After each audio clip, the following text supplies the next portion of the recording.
agradecer ao Sr. Presidente e aos membros da direção, ao José Jorge Letria, esta distinção que muito me honra. Queria cumprimentar todos os que foram premiados no dia de hoje, tanto mais que, na maioria dos casos, quer os seus sítios, quer as suas obras, me são conhecidas. Tive gosto de ouvir falar de Vila das Aves. A Vila das Aves foi um sítio por onde andei escondido a fazer propaganda política, a partir de Ribadave, que era um bocadinho mais acima, e passando pelo GAC, o Grupo de Ação Cultural, e sem desprimor, com 1, 2, 3, 4, 5 minutos de jazz, que igualmente ajudou a formar no jazz a minha geração, sem desprimor para os outros, que eu também conheço relativamente bem. Eu queria, evidentemente, cumprimentá-los a todos e queria cumprimentar também os efêmeros que estão aqui, que é uma categoria muito especial de gente que são voluntários e que se dedicam pro bono, no seu tempo, a lidar com aquilo que é hoje o maior arquivo privado da Europa. Não é só de Portugal, mas é da Europa. E vou-vos dizer alguma coisa sobre esse trabalho, pensando em não ocupar mais do que 10 minutos, um quarto de hora, com o privilégio de ter recebido este prémio. Como falar de mim não é a minha especialidade, para além do óbvio conflito de interesses, deixem-me dizer alguma coisa sobre o trabalho da memória que fazemos no Arquivo e Biblioteca Efêmera. Uso sempre o plural, porque se trata de uma obra coletiva, feita por amigos e voluntários, colaborando com todos, autarquias, instituições, universidades, pessoas, mas ferozmente independente e autónoma. O trabalho da memória exige muito mais coragem do que parece, é perigoso em ditadura e incómodo em democracia. O nosso trabalho tem duas componentes, uma física. Se ganhássemos ao peso, estávamos todos ricos, só de transportar sacos e caixas, e outra teórica. Sim, temos teoria, como verdadeiros trabalhadores manuais de vanguarda, stacanovistas do papel e presunçosos intelectuais, embora esta segunda classificação só se aplique a mim. A teoria manifesta-se nas diferenças. Há várias coisas de diferente no trabalho que fazemos que representam vantagens e dificuldades. Primeira, somos omnívoros, amigos de tudo e da quantidade e queremos a memória dos de baixo e dos de cima. Ou seja, o nosso principal problema é o espaço e uma certa pena de não podermos ter tudo. Em particular, a julgar pelo grau de destruição cotidiana e pelos momentos privilegiados de destruição, que são falecimentos, divórcios, zangas diversas, mudanças de casa, despejos, heranças e a segunda-feira a seguir às eleições, e a enorme incúria do Estado e das instituições públicas e privadas que encontram no lixo o melhor repositório das coisas que lhes atravancam o espaço, ou a gentrificação, ou a renovação, ou mesmo a demolição.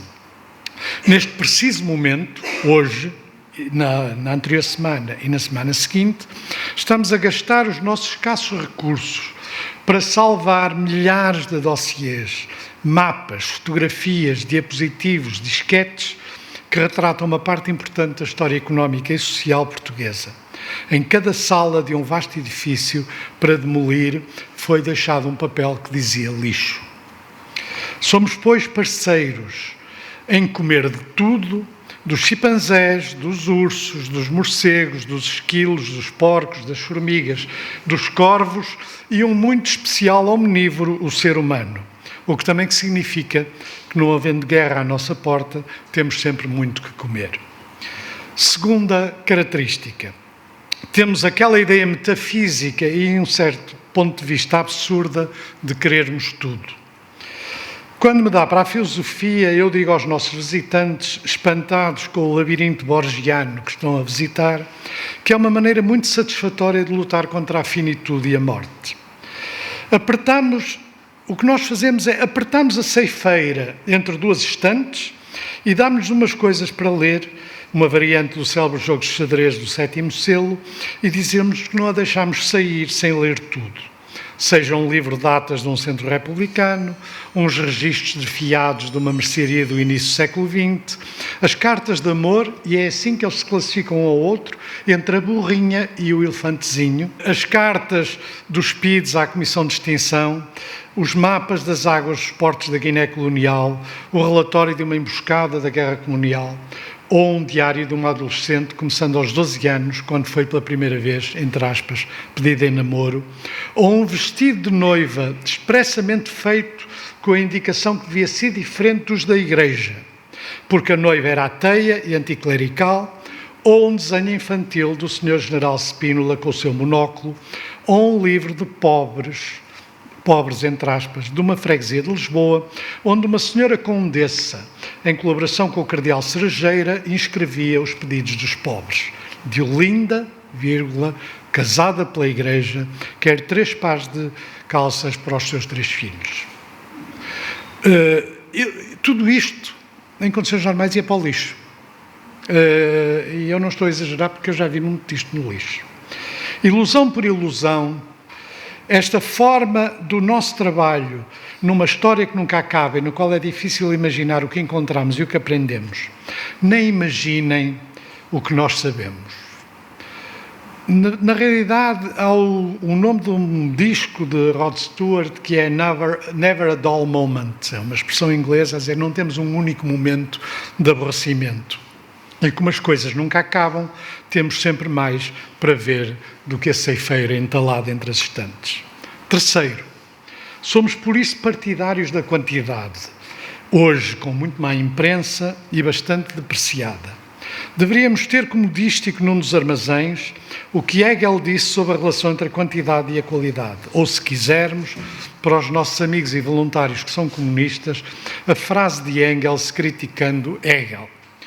Engels, no Anti-Düring, cita uma frase de Napoleão. Eu não sei se alguma vez alguém citou Napoleão nesta casa, mas de qualquer maneira não me importo de começar.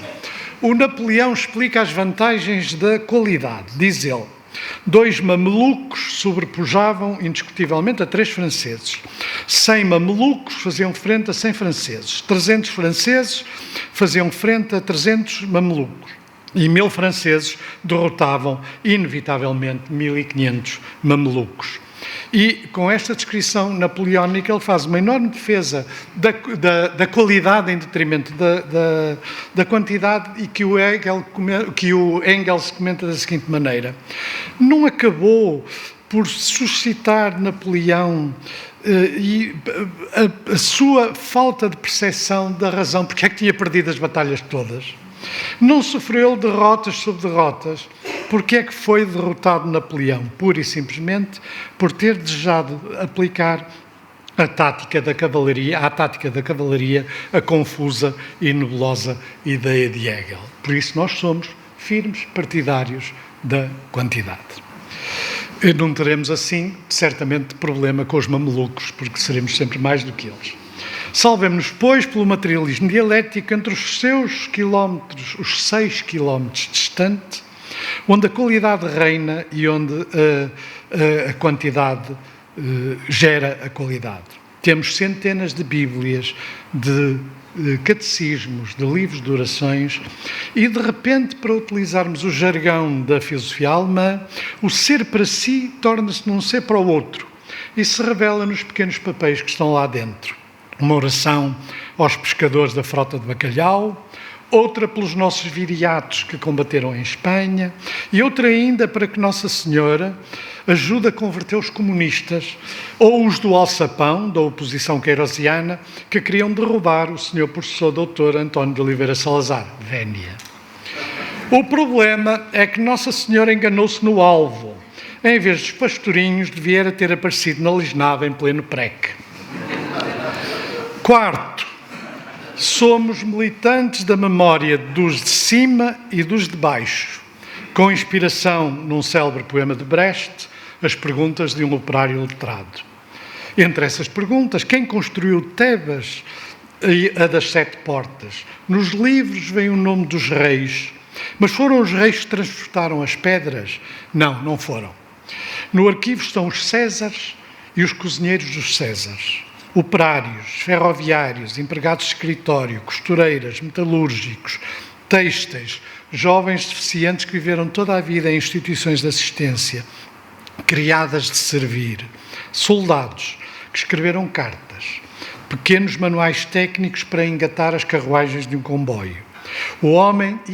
Por exemplo, o homem que inventou um colchete português, subvertendo uma patente inglesa, ou seja, ele fez uma nova patente, não copiou a patente inglesa, e que foi primeiro admoestado pelas horas que estava a gastar da companhia e pelo uso das máquinas que fazia, e depois condecorado como operário modelo.